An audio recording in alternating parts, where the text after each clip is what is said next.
ওখানকার লোকাল লোকেরা তারা জানিয়েছেন যে তারা আপনাকে চানুর ডেরায় ঢুকতে দেখেছে এবং বেরোতেও দেখেছে। তাই আবারও বলছি, সিচুয়েশন খুব খারাপ আপনার জন্য। দেখুন, আমি জানি যে আমি গুলিটা করিনি আর বন্দুকটাও আমার নয়। তার মানে কেউ বয়ানটা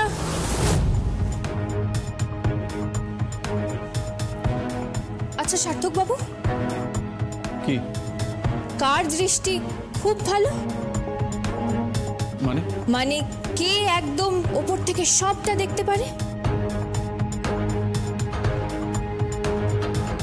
চিল, শকুন। শকুন? হ্যাঁ। আর শকুন বললেই প্রথমে কার কথা মাথায় আসে?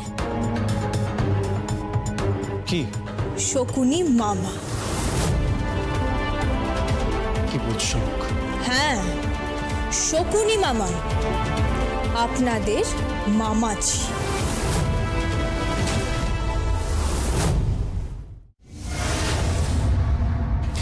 মুখ সামলে কথা বলো। তুমি আমার দিকে সরাসরি আঙুল তুলতে পারো না? পারি, আমি অনেক কিছুই পারি। আপনি কল্পনাও করতে পারবেন না শকুনি মামা। আপনি আমাকে চেনেন না। আপনার এই শকুনের দৃষ্টি আমি খুবলে নেব বলে রাখলাম। এই শোলক মুখার্জি বাড়ির বউ হলেও তার এই হাত হাতাকুন্তিতেও চলে, আবার তার এই হাত চলে মানুষের মুখে, মানুষের পিঠে।